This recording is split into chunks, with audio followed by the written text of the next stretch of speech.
Dios los bendiga. Antes de continuar con la enseñanza que estábamos viendo de la semana pasada, vamos a responder una consulta que se realizó para abordar brevemente el tema de la cremación y qué es lo que dice la Biblia al respecto. No hay un mandato específico en la Biblia que prohíba la cremación, pero en los tiempos bíblicos el entierro era la práctica habitual y se debía a las costumbres culturales y religiosas del pueblo hebreo y no a un mandato de Dios específico. Por ejemplo, Abraham, Isaac, Jacob, José, Moisés, Samuel, David y muchos otros en la Biblia se narra que fueron sepultados y no cremados, porque la sepultura era vista como una muestra de respeto y esperanza en la resurrección futura. Por ejemplo, en Génesis capítulo 23 dice que Abraham sepultó a Sara en la cueva de la heredad de Macpela al oriente de Mamre, que es Hebrón, en la tierra de Canaán. En Deuteronomio capítulo 34 también dice que Moisés fue enterrado en la tierra de Moab y ninguno conocía el lugar de su sepultura. Sin embargo, esto en ningún lugar se dice que la cremación sea pecado o que eso impida la resurrección del cuerpo. Hay otros casos en los que se menciona la quema de cuerpos, que no es como práctica funeraria habitual, sino en contextos específicos. Por ejemplo, en 1 de Samuel capítulo 31, hay un grupo de hombres que quema el cuerpo de Saúl y de sus hijos. Después recogieron los huesos y los sepultaron.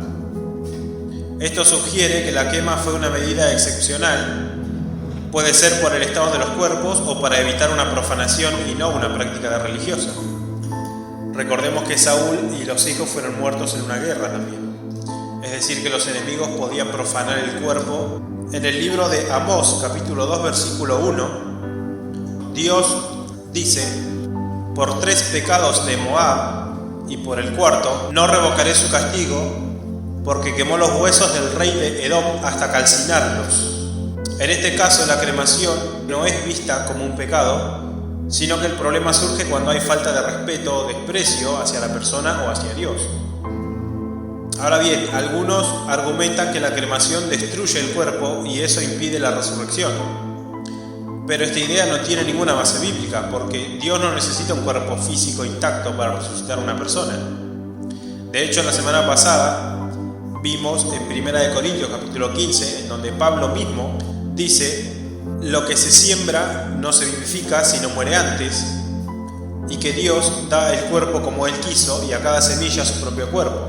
Y habla también de que en la resurrección el cuerpo se siembra en deshonra y resucitará en gloria, y se siembra cuerpo animal y resucitará cuerpo espiritual. Y aclara: hay cuerpo animal y hay cuerpo espiritual. Es decir, Pablo enseña que el cuerpo resucitado es distinto del cuerpo terrenal, porque es espiritual, incorruptible y es un cuerpo glorificado. Así que Dios puede levantar a sus hijos, aunque sus cuerpos se hayan descompuesto, quemado o disuelto en el mar. Imaginemos, tantas personas que no hayan sido cremadas sus cuerpos al día de hoy están hechos cenizas, y aún así tienen la promesa de la resurrección. Si Dios creó al hombre del polvo de la tierra, también lo puede recrear del polvo en el día de la resurrección. Ahora bien, nosotros como cristianos debemos valorar nuestro cuerpo, porque la Biblia enseña que es templo del Espíritu Santo. Será resucitado y va a ser transformado. Por eso, el modo en el que tratamos nuestros cuerpos expresa nuestra fe y nuestra esperanza. La sepultura es una imagen de sembrar el cuerpo en la esperanza de la resurrección y refleja simbólicamente esa esperanza. Pero si alguien elige la cremación por razones personales, sanitarias o económicas, no está negando la fe, siempre que su corazón esté firme en la esperanza de la resurrección. Entonces, la cremación no es pecado, no impide la resurrección y no contradice la fe, siempre que se haga con respeto y en la conciencia de que el cuerpo pertenece a Dios. Lo que realmente importa no es cómo se destruye el cuerpo, sino en qué esperanza se entrega.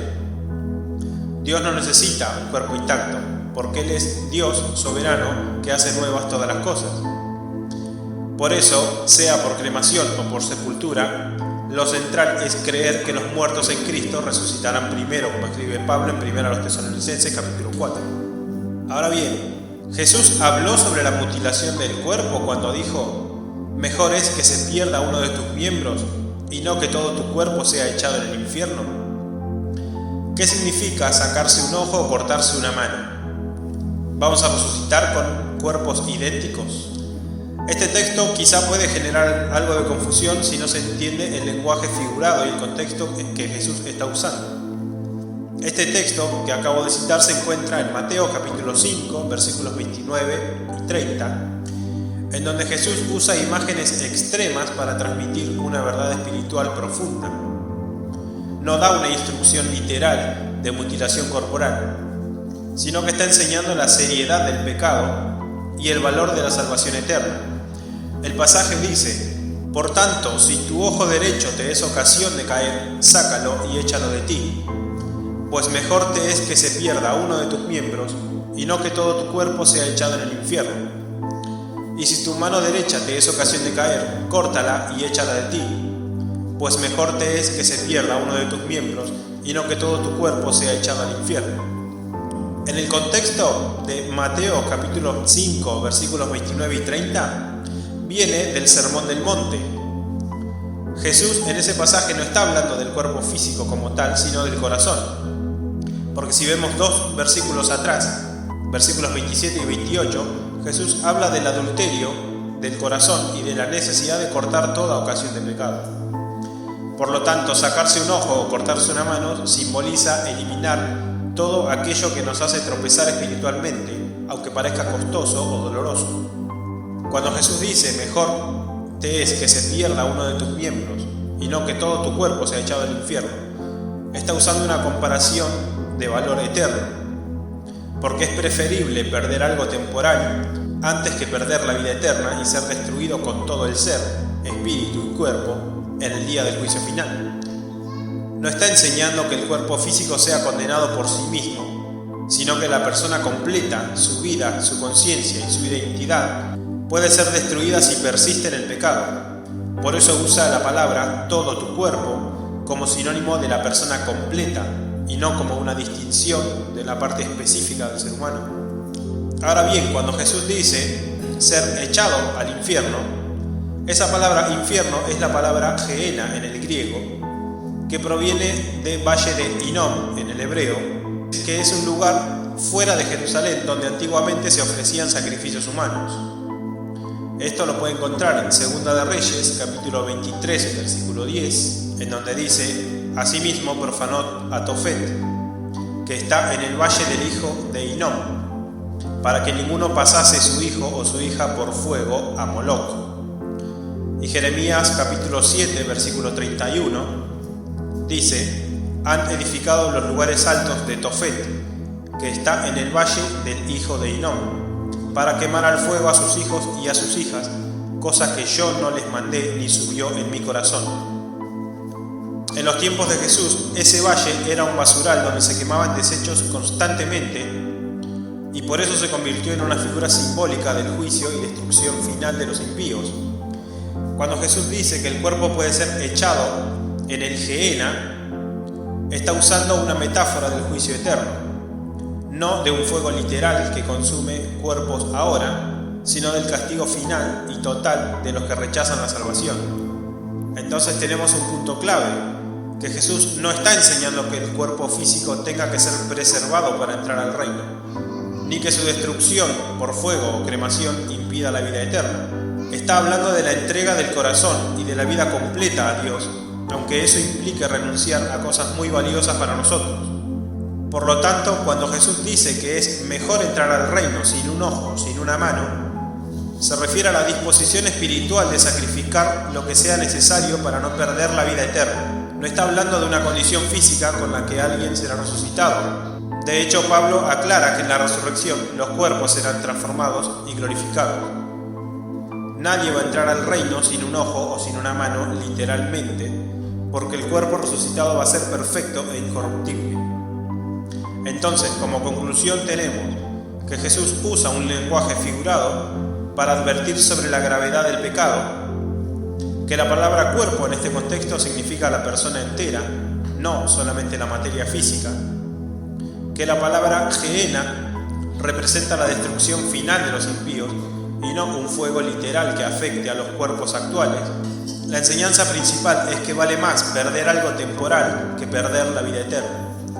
Por eso el texto no contradice la enseñanza de Pablo sobre los cuerpos espirituales, más bien la complementa, mostrando que la verdadera vida no depende del cuerpo físico, sino de la comunión con Dios, la cual será plenamente restaurada el día de la resurrección. Ahora sí vamos a pasar a la segunda parte de la enseñanza que habíamos empezado la semana pasada, que habíamos hecho un panorama general sobre el estado de los muertos.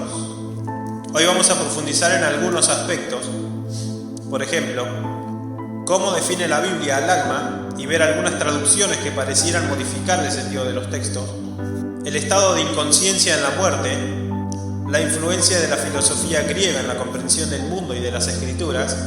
La semana pasada habíamos visto que la Biblia enseña que el ser humano es espíritu y cuerpo, y la suma del espíritu y el cuerpo da como resultado un alma viviente, es decir, que el hombre es un alma, no que el hombre tiene un alma.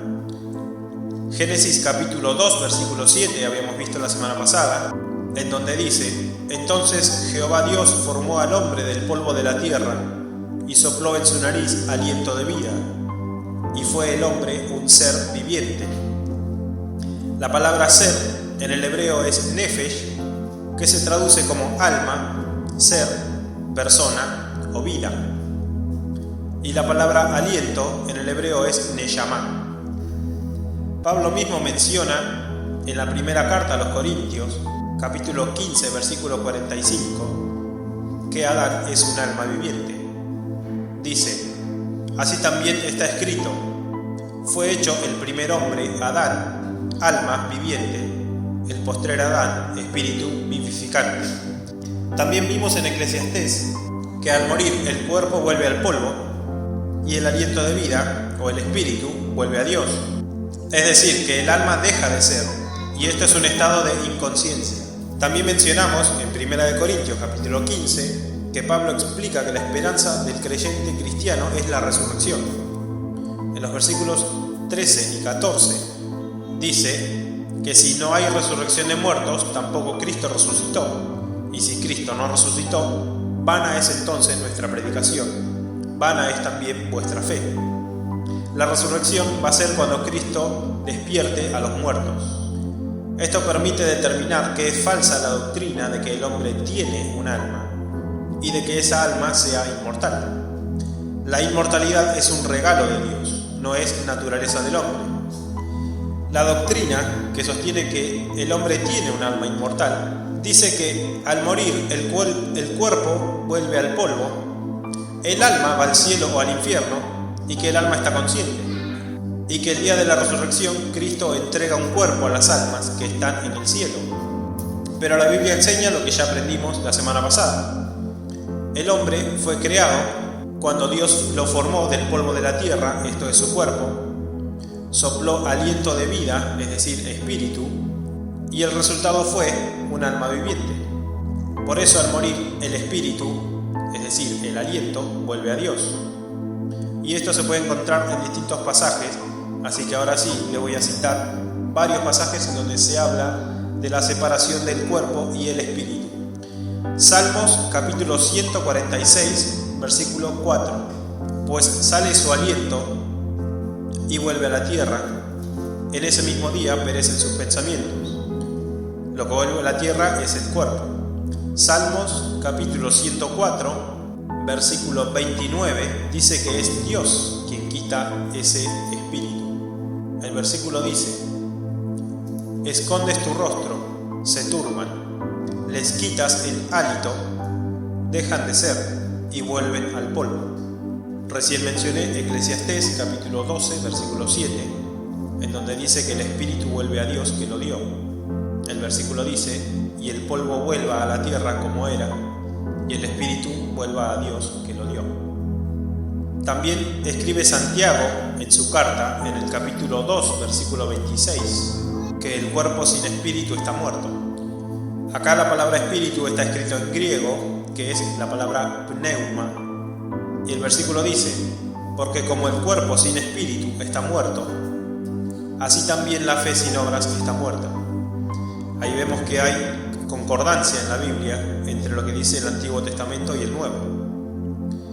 También tenemos en Job capítulo 34, versículos 14 y 15, en donde dice que Dios recoge el espíritu y el aliento.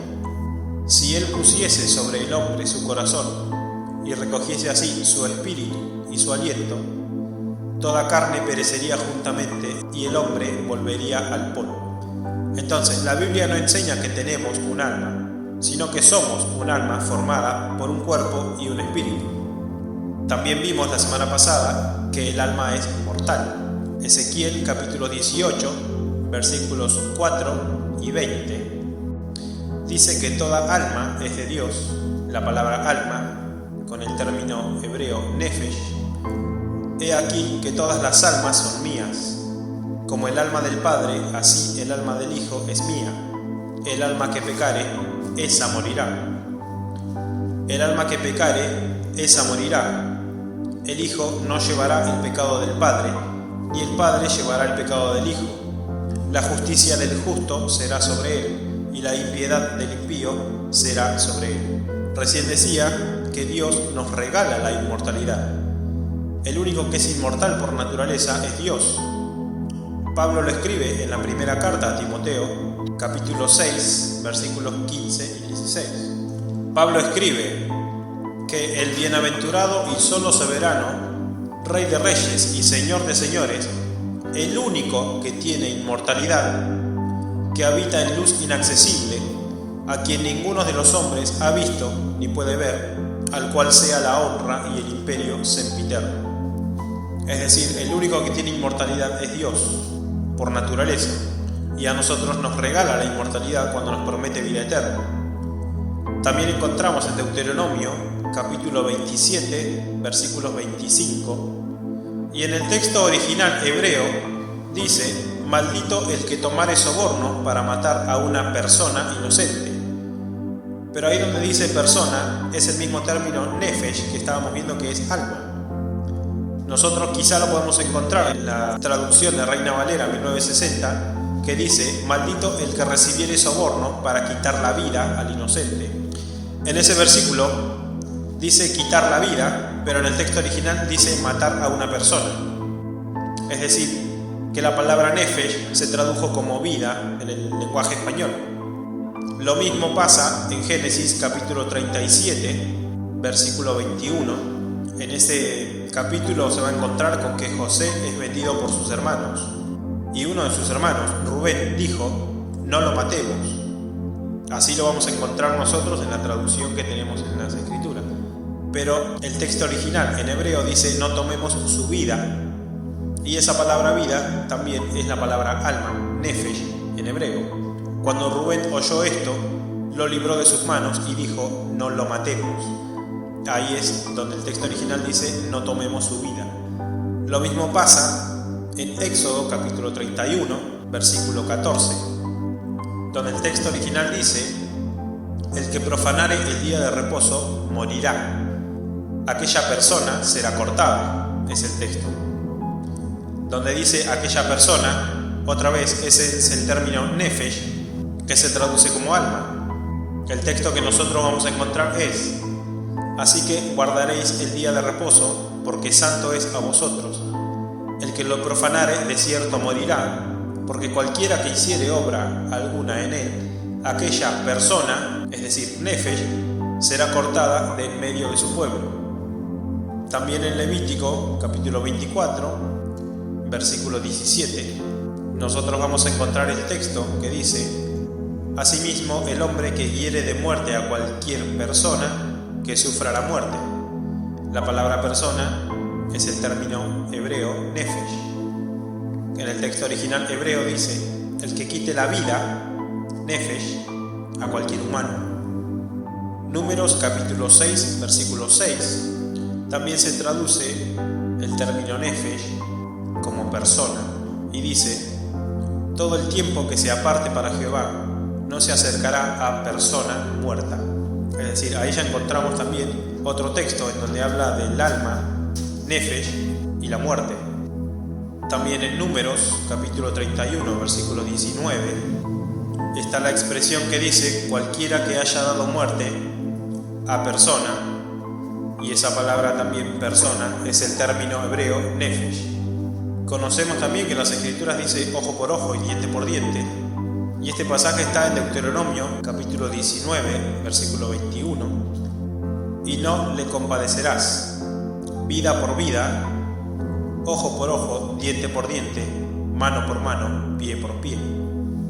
Ahí donde dice vida por vida, otra vez es el término nefesh, es decir, que el término nefesh se traduce como alma, ser, persona o vida. También en Josué, capítulo 10, versículo 39, nosotros vamos a encontrar que el texto dice que destruyeron todo lo que allí dentro tenía vida, pero el texto original en hebreo dice todo ser vivo, y ahí donde dice ser vivo es el mismo término nefesh. Lo mismo ocurre en Ezequiel, capítulo 22, versículo 27. Nosotros nos encontramos con la traducción que dice: sus príncipes en medio de ella son como lobos que arrebatan presa, derramando sangre para destruir las almas, para obtener ganancias injustas. Y ahí donde dice destruir las almas, el texto original dice matar las almas. En el Nuevo Testamento también nos encontramos con esto. La palabra alma en griego es psuje. Mateo capítulo 2 versículo 20, cuando Herodes procuraba matar a Jesús. Por revelación del ángel dice: levántate, toma al niño y a su madre y vete a tierra de Israel, porque han muerto los que procuraban la muerte del niño. Pero en el texto original griego dice buscando el alma del niño. Y por último tenemos en el Evangelio según Juan capítulo 10 versículo 11, nosotros nos encontramos con el texto donde Jesús dice: yo soy el buen pastor da su vida por las ovejas. Y esa palabra vida es el término griego psuje, y en el texto original dice: el buen pastor pone su alma por las ovejas. Entonces, la Biblia enseña que el alma es mortal y no inmortal. Ahora bien, ¿a dónde vamos al morir? La semana pasada vimos que hay términos que expresan el lugar de los muertos. En el Antiguo Testamento lo vamos a encontrar como el Seol, y en el Nuevo Testamento lo vamos a encontrar como Hades. El Seol se menciona en Job capítulo 17 versículo 16, en donde dice: a la profundidad del Seol descenderán y juntamente descansarán en el polvo. También Eclesiastés capítulo 3 versículo 20 dice que al morir vamos al polvo. Todo va a un mismo lugar, todo es hecho del polvo y todo volverá al mismo polvo. Job capítulo 10 versículo 9 dice lo mismo: fuimos formados del barro y volveremos al polvo. Y en Salmos capítulo 22 versículo 15 dice: me has puesto en el polvo de la muerte. Es decir, la Biblia enseña que al morir vamos al polvo y no al cielo. Ahora vamos a ver algunos pasajes en donde habla del estado de inconsciencia de los muertos. Vamos a encontrar que se utiliza la palabra dormir o dormido en sentido figurado, ya que no implica que esté vivo, sino inconsciente, como cuando uno duerme. Cuando dormimos estamos vivos, pero si dormimos de muerte estamos muertos. Pero en ambos casos estamos inconscientes. Job capítulo 7 versículo 21. ¿Y por qué no quitas mi rebelión y perdonas mi iniquidad? Porque ahora dormiré en el polvo, y si me buscares de mañana ya no existiré. Job capítulo 14, nosotros vamos a encontrar la traducción que dice: mas el hombre morirá y será cortado, perecerá el hombre, ¿y dónde estará él? En el texto original dice: muere y desaparece, expira el ser humano, ¿y dónde está? Y ahí habla sobre un estado de inconsciencia. Salmos capítulo 13 dice: mira, respóndeme, oh Jehová Dios mío, alumbra mis ojos para que no duerma de muerte. Salmos 17 dice: estaré satisfecho cuando despierte a tu semejanza, es decir, cuando resucite en cuerpo glorificado, como vimos hace un momento. Un pasaje que vimos la semana pasada está en Daniel capítulo 12, versículo 2, donde dice que muchos de los que duermen en el polvo de la tierra serán despertados, unos para vida eterna y otros para vergüenza y confusión perpetua. Y también habíamos visto cuando Jesús resucitó a Lázaro. Esto está en Juan capítulo 11, versículos del 11 al 14. Jesús dijo: nuestro amigo Lázaro duerme, mas voy para despertarle. Dijeron entonces sus discípulos: Señor, si duerme sanará. Pero Jesús decía esto de la muerte de Lázaro, y ellos pensaron que hablaba del reposar del sueño. Entonces Jesús les dijo claramente: Lázaro ha muerto. Hechos capítulo 7 se puede ver a Esteban, que era apedreado por predicar el Evangelio, y en este versículo dice que, puesto de rodillas, clamó a gran voz diciendo: Señor, no les tomes en cuenta este pecado. Y habiendo dicho esto, durmió. En el versículo anterior también dice: recibe mi espíritu. No iba a salir su alma de su cuerpo, sino su espíritu, el aliento de vida.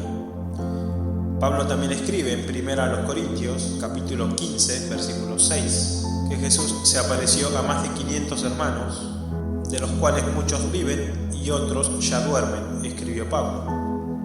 Y tenemos también en la primera carta a los Tesalonicenses, capítulo 4, no queremos que ignoréis acerca de los que duermen, para que no os entristezcáis como los que no tienen esperanza. Porque si creemos que Jesús murió y resucitó, así también traerá Dios con Jesús a los que durmieron en él. Por lo cual os decimos esto en palabra del Señor, que nosotros que vivimos, que habremos quedado hasta la venida del Señor, no precederemos a los que durmieron. Porque el Señor mismo, con voz de mando, con voz de arcángel y con trompeta de Dios, descenderá del cielo, y los muertos en Cristo resucitarán primero. Entonces vemos que la muerte se representa como un sueño en las Escrituras. Se habla que los muertos están dormidos. No significa que estén vivos, sino que están inconscientes. Sobre la inconsciencia escribió también Salomón en Eclesiastés capítulo 9, versículos 5 y 6. Donde dice que los muertos nada saben, porque su memoria es puesta en el olvido, su amor, su odio y su envidia fenecieron ya. También Eclesiastés capítulo 9 versículo 10, en donde dice que en el Seol no hay obra, ni trabajo, ni ciencia, ni sabiduría. También encontramos el estado de inconsciencia en Salmos capítulo 115, versículo 17, donde dice: no alabarán los muertos a Jehová, ni cuantos descienden al silencio. Y también Salmos capítulo 30, versículo 9, donde dice: ¿qué provecho hay en mi muerte cuando descienda a la sepultura? ¿Te alabará el polvo? ¿Anunciará tu verdad? La Biblia enseña que el muerto duerme porque está inconsciente y nada sabe. Ahora bien, tenemos la promesa de la resurrección, que no es solo para la Iglesia de Cristo, es decir, para los creyentes del Nuevo Pacto, sino que Dios la reveló aún desde el Antiguo Pacto. Salmos capítulo 71, versículo 20, dice: volverás a darme vida, y de nuevo me levantarás de los abismos de la tierra. Leímos recién en Daniel capítulo 12, versículo 2, donde dice que muchos serán despertados para vida eterna y otros para vergüenza y confusión perpetua.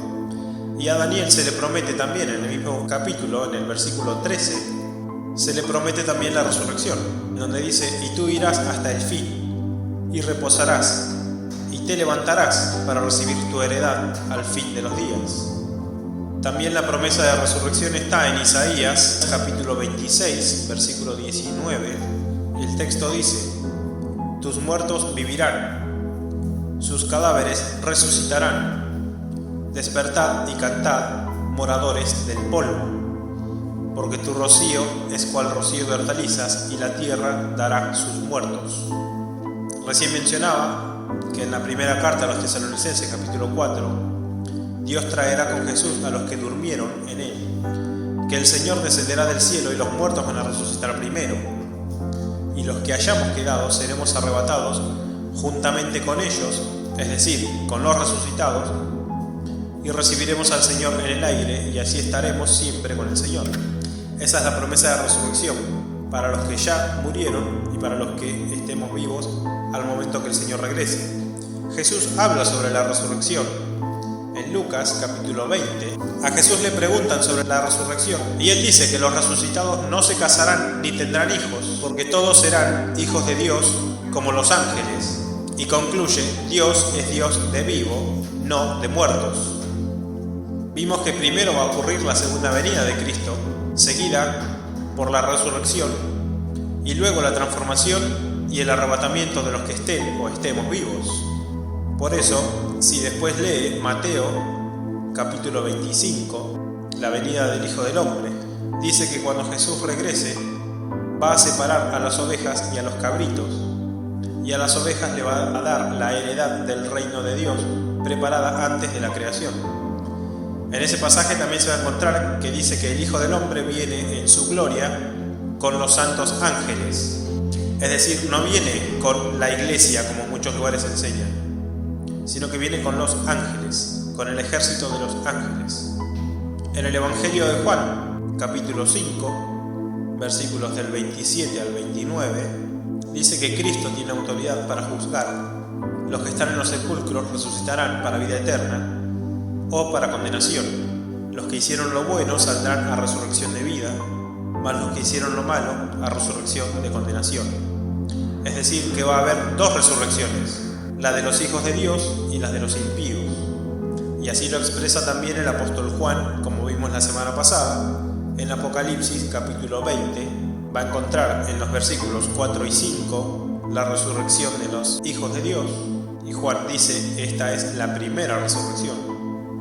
Y escribe sobre la segunda resurrección en los versículos 12 y 13 del mismo capítulo, en donde dice que los muertos estarán de pie ante Dios, pero estos serán juzgados por sus obras, y el mar, la muerte y el Hades van a entregar a los muertos para ser juzgados. Y ahí tenemos las dos resurrecciones de las que también habla Daniel y las que habla Jesús. Entonces, para concluir esta parte, la Biblia no enseña que al morir el alma sigue viva y consciente, sino que en la resurrección de los muertos despertarán o pasarán de muerte a vida. Y precisamente por no entender lo que la Biblia enseña sobre el estado de los muertos, surgen falsas creencias. Por ejemplo, la inmortalidad del alma, la reencarnación, o la creencia en fantasmas o almas ambulantes, el espiritismo o la invocación de muertos, la adoración a los santos, el purgatorio y el tormento eterno. Y se distorsionan otras doctrinas como la creación del hombre y su composición, la interpretación profética, la doctrina del juicio, la doctrina de la resurrección y el arrebatamiento de la iglesia y la segunda venida de Cristo.